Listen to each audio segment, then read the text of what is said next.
नमस्कार, उत्तराखंड समाचार में आपका स्वागत है। मैं हिना जोशी छेत्री। आइए सबसे पहले नजर डालते हैं आज के मुख्य समाचारों पर। स्वास्थ्य मंत्री धन सिंह रावत ने ऊधम सिंह नगर में की डेंगू की रोकथाम को लेकर बैठक। राज्य में पात्र व्यक्तियों के आयुष्मान कार्ड बनाने को लेकर 17 सितंबर से शुरू हो रहा आयुष्मान भव कार्यक्रम।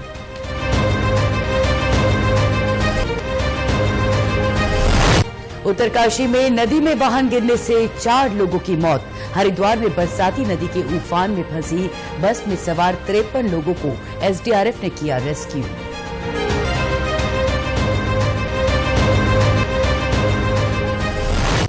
टिहरी में स्मार्ट पुलिसिंग के लिए शुरू हुआ smart command and control centre. जिले के सभी महत्वपूर्ण स्थानों पर सीसीटीवी से रखी जाएगी पैनी नजर।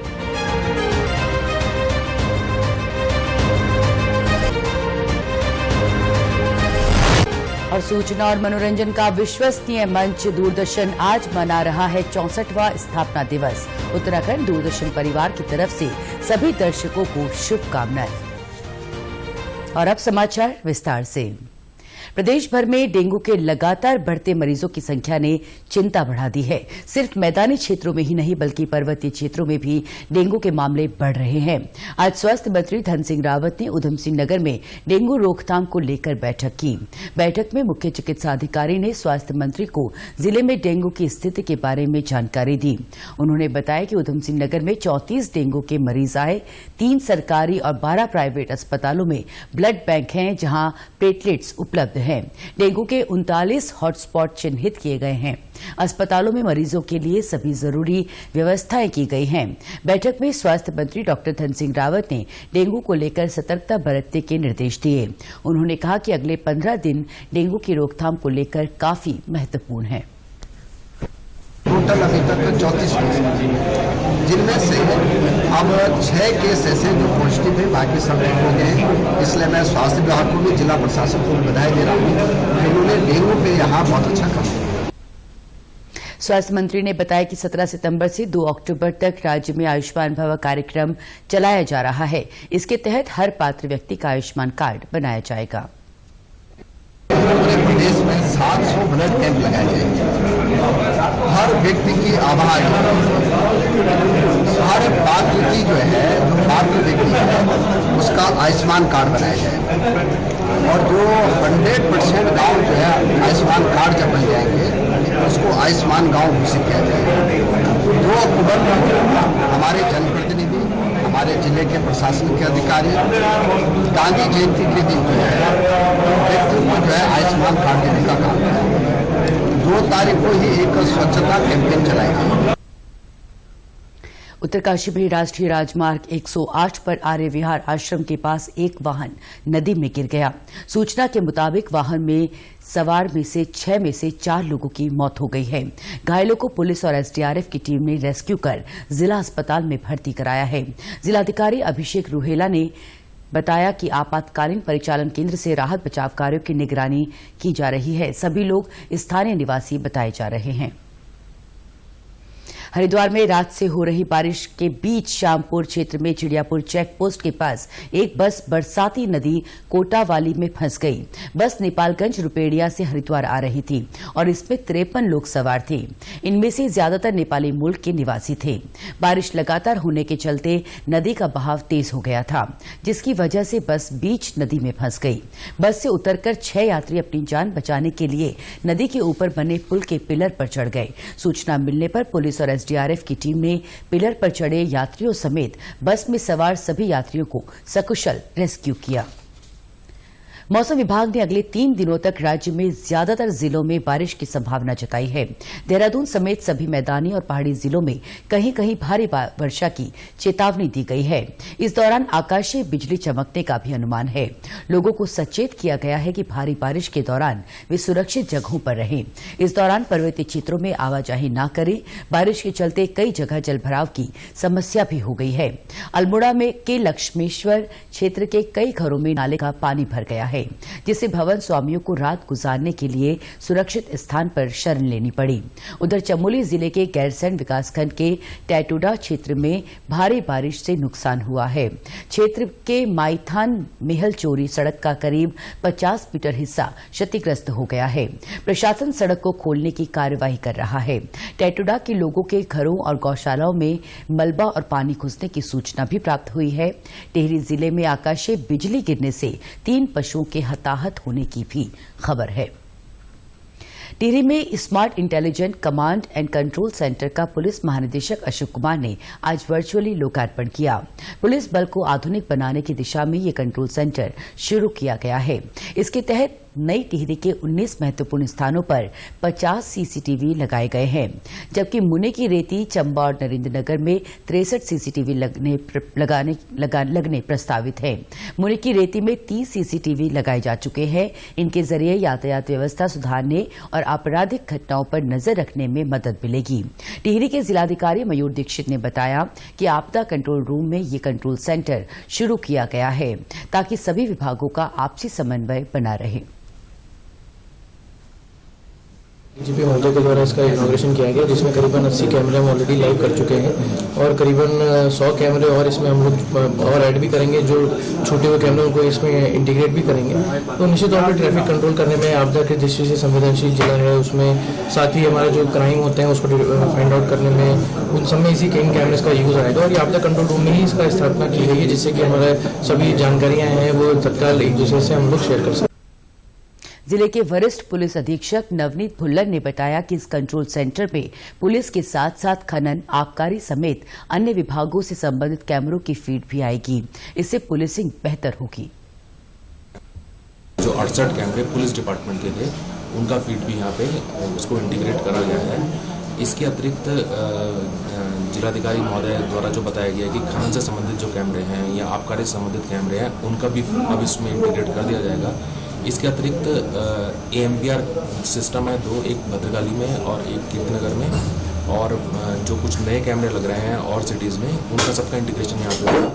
और निश्चित रूप से इसमें पुलिस को बहुत ज़्यादा इसमें अपनी इन्वेस्टिगेशन में, जांचों में और सुपरविजन में और इन्फोर्समेंट में बहुत मदद मिलेगी और पुलिसिंग इससे बेहतर होगी। हमारे जितने पेट्रोल व्हीकल्स हैं और कंट्रोल रूम से डायरेक्ट उनको सूचना दी जाएगी और चूंकि ये आपदा परिचालन केंद्र भी हमारा यहीं से ऑपरेट होता है तो इसमें विभागों के बीच में जो कोऑर्डिनेशन है उसमें भी हमें निश्चित रूप से सहयोग मिलेगा। आज दूरदर्शन अपना स्थापना दिवस मना रहा है। आज ही के दिन 15 सितंबर 1959 को दूरदर्शन की शुरुआत हुई थी। तब से आज तक दूरदर्शन सूचना प्रसारण का एक विश्वसनीय और भरोसेमंद मंच बना हुआ है। आइए आपको रूबरू कराते हैं दूरदर्शन के अब तक के सफर से। सत्यम शिवम सुंदरम का मूल मंत्र और ये सिग्नेचर ट्यून आज भी करोड़ों दिलों में जिंदा है। भले ही आज टीवी चैनलों और कार्यक्रमों की बाढ़ आ गई हो, लेकिन दूरदर्शन की पहुंच का मुकाबला करना अभी भी किसी के बस की बात नहीं है। दूरदर्शन आज दुनिया के सबसे बड़े टेलीविजन नेटवर्क में से एक है। भारत में टेलीविजन के इतिहास की कहानी भी दूरदर्शन से ही शुरू होती है। 15 सितंबर 2023 को दूरदर्शन की स्थापना के 64 वर्ष पूरे हो गए हैं। दरअसल इसी दिन 1959 को प्रायोगिक तौर पर दूरदर्शन की शुरुआत की गई थी। 1965 में ये एक सेवा बन गया जब दूरदर्शन ने देश की राजधानी नई दिल्ली और उसके आसपास के घरों के टेलीविजन सेट तक पहुंचने के लिए सिग्नल प्रसारित करना शुरू किया। 1972 तक दूरदर्शन की सेवाएं मुंबई और अमृतसर तक और फिर 1975 तक 7 अन्य शहरों तक बढ़ा दी गईं। 1 अप्रैल 1976 को ये सूचना और प्रसारण मंत्रालय में एक अलग विभाग बन गया। 1982 में दूरदर्शन के राष्ट्रव्यापी प्रसारण की शुरुआत हुई और एशियन गेम्स की पूर्व संध्या पर दूरदर्शन श्वेत श्याम से रंगीन हो गया। देश की कई पीढ़ियां दूरदर्शन देखकर बड़ी हुई हैं। जहां तक समाचारों की विश्वसनीयता और लोक प्रसारक की भूमिका और मनोरंजन के माध्यम की बात है, दूरदर्शन का कोई मुकाबला नहीं है। रामायण, महाभारत, चित्रहार, रंगोली, हम लोग, बुनियाद, कृषि दर्शन से पुराने दौर के कार्यक्रमों से लेकर आज के समय में राष्ट्रीय और अंतर्राष्ट्रीय घटनाओं की हाईटेक कवरेज की बात हो, दूरदर्शन सभी आयु वर्ग के लोगों का पसंदीदा प्रसारण माध्यम बना हुआ है। जहां तक स्वास्थ्य, शिक्षा और महिला सशक्तिकरण जैसे विषयों पर कार्यक्रमों का सवाल है, ये देश के सामाजिक आर्थिक ताने बाने को समृद्ध बनाने में भी बड़ा योगदान कर रहा है। कोविड लॉकडाउन के दौरान दूरदर्शन ने दर्शकों की संख्या के मामले में नए रिकॉर्ड बनाए। स्वतंत्रता दिवस समारोह हो या गणतंत्र दिवस परेड, दूरदर्शन के प्रसारण का कोई जवाब नहीं। G20 शिखर सम्मेलन की सबसे शानदार कवरेज भी दूरदर्शन ने ही की। दूरदर्शन ने अकेले हमें इतना कुछ दिया है कि आज के 100 चैनल मिलकर भी नहीं दे सकते। इसकी विश्वसनीयता ही इसकी यूएसपी है। दूरदर्शन ने समय के साथ नई प्रौद्योगिकी को अपनाया है। डिजिटल प्लेटफॉर्म पर भी दूरदर्शन ने तेजी से जगह बनाई है। ब्रेकिंग न्यूज देने की होड़ के दौर में भी दूरदर्शन ने सटीक, विश्वसनीय और ताजा जानकारी देने की अपनी परंपरा को कायम रखा है। 64 साल का लंबा सफर तय करते हुए दूरदर्शन आज दुनिया के सबसे बड़े लोक प्रसारकों में से एक बन चुका है और राष्ट्र निर्माण में अहम भूमिका निभा रहा है। Bureau report, DD news. Doordarshan आज दुनिया के सबसे बड़े लोक प्रसारकों में से एक बन चुका है और राष्ट्र निर्माण में अहम भूमिका निभा रहा है। उत्तराखंड आकाशवाणी और दूरदर्शन के क्लस्टर प्रमुख अशोक कुमार ने सभी को दूरदर्शन के स्थापना दिवस की बधाई दी है। लोकतंत्र में मीडिया की महती भूमिका होती है। लोकतंत्र के चौथे स्तंभ के रूप में मीडिया की जो भूमिका है, उसमें लोक सेवक प्रसारक के तौर पर जो हमारी भूमिका है, यानी कि दूरदर्शन और आकाशवाणी की जो भूमिका है, प्रसार भारती की जो भूमिका है, वो बहुत ही महत्वपूर्ण है। हम सरकार की तरफ से जो भी नीतियां बनती हैं, जो भी कार्य होते हैं, उनको हम प्रचार प्रसार करते हैं। साथ ही आज इंजीनियर्स डे भी है। क्लस्टर प्रमुख अशोक कुमार ने देश और समाज के विकास में योगदान देने वाले इंजीनियर्स को बधाई दी है। आज इंजीनियर्स डे का भी, अभियंता दिवस का भी अवसर है, उसकी भी साथ में आपको बधाई देते हैं और एक अपेक्षा करते हैं सभी से एज ए इंजीनियर होने के नाते कि हम सभी समाज में अपना साइंटिफिक टेम्परामेंट बना के रखें, वैज्ञानिक दृष्टिकोण बना के रखें। हर एक फील्ड में वैज्ञानिक दृष्टिकोण की जरूरत है ताकि हम जो है अपने देश के, समाज के और हर दिशा में, हर आयाम में अपनी प्रगति करते रहें। चमोली में बद्रीनाथ धाम के सिंह द्वार की हल्की दरारों की मरम्मत का कार्य चल रहा है। बद्री केदार मंदिर समिति के अध्यक्ष अजेंद्र अजय ने साफ किया कि सिंह द्वार में कोई नई दरार नहीं आई है, न ही ये दरारें चौड़ी हो रही हैं। मंदिर क्षेत्र में कोई भू धंसाव भी नहीं है। उन्होंने बताया कि पिछले वर्ष भारतीय पुरातत्व सर्वेक्षण को दरार की जानकारी दी गई थी और उन्होंने इसका निरीक्षण किया, जिसकी मरम्मत का कार्य अभी जारी है। बद्रीनाथ मंदिर के सिंह द्वार में कुछ हल्की दरारें थी जो वर्षों पुरानी हैं और गत वर्ष हमने शासन और पुरातत्व विभाग को इस संदर्भ में अवगत कराया था। पुरातत्व विभाग ने इसका अध्ययन किया और जो दरारें हैं उन पर ग्लास की टाइल्सें लगाई गई थी, जिनसे कि आकलन किया जा सके कि इन दरारों में किसी प्रकार की हलचल है या उनकी चौड़ाई बड़ी है। तो ऐसा पाया नहीं गया, लेकिन उसके बावजूद जो दरारें थी उनका ट्रीटमेंट कार्य इस वर्ष अगस्त माह में पुरातत्व विभाग द्वारा प्रारंभ किया गया और जो अभी जारी है। और वर्तमान में किसी प्रकार से कोई मंदिर को लेकर के या मंदिर परिसर को लेकर के किसी प्रकार का कोई खतरा नहीं है और न वहां पर भूधसाव जैसी कोई समस्या उत्पन्न हो रही है। उत्तराखंड के समाचारों में आज बस इतना ही। चलते चलते मुख्य समाचार एक बार फिर। स्वास्थ्य मंत्री धन सिंह रावत ने ऊधम सिंह नगर में की डेंगू की रोकथाम को लेकर बैठक। राज्य में पात्र व्यक्तियों के आयुष्मान कार्ड बनाने को लेकर 17 सितंबर से शुरू हो रहा आयुष्मान भव कार्यक्रम।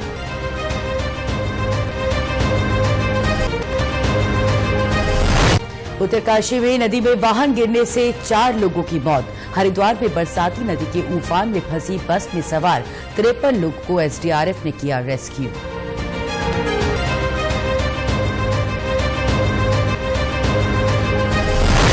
टिहरी में स्मार्ट पुलिसिंग के लिए शुरू हुआ smart command and control centre. जिले के सभी महत्वपूर्ण स्थानों पर सीसीटीवी से रखी जाएगी पैनी नजर।